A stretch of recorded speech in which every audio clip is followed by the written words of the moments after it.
Keeping your mouth clean is so important. We've all once had the temporary teeth, and when they have been replaced to the permanent, you're gonna have to live with them for a lifetime. Even a little carelessness tends to cause tooth decay, and in some cases, you can lose your tooth due to inflammation of the gums. Especially, if you had a dental implant surgery, you should manage them more thoroughly. Today, I'm going to tell you how to clean the mouth for those who have dental implants.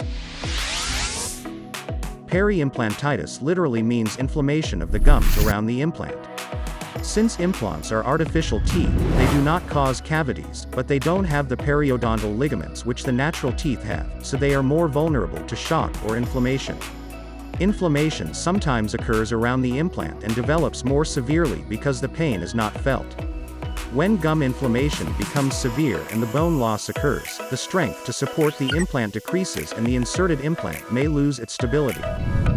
PeriImplantitis is the most common side effect of implants. Since it is a side effect that can be prevented, it is necessary to manage it carefully. You should brush your teeth as much as possible after breakfast, lunch, and dinner, as well as when eating snacks.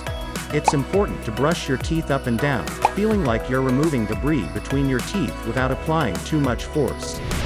If you brush from side to side with excessive force like a Hulk, it will irritate the gums more than necessary, and the roots of the teeth can be easily exposed or worn out and cause toothache. With just brushing, it may be difficult to thoroughly brush the space between teeth. In this case, it is better to use dental floss or an interdental brush.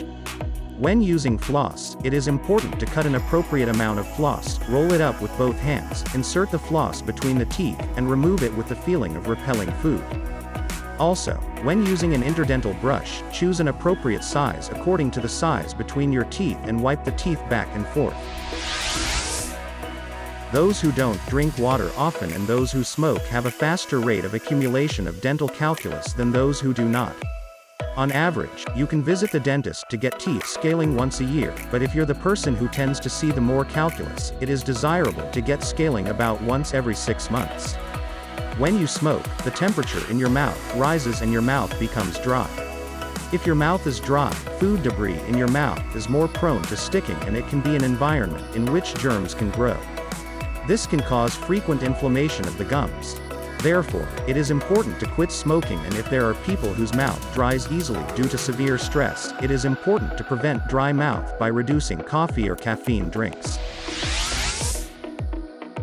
Today, we learned how to care for an oral health if you have an implant. If you want to use the implants longer and stronger, try these methods today.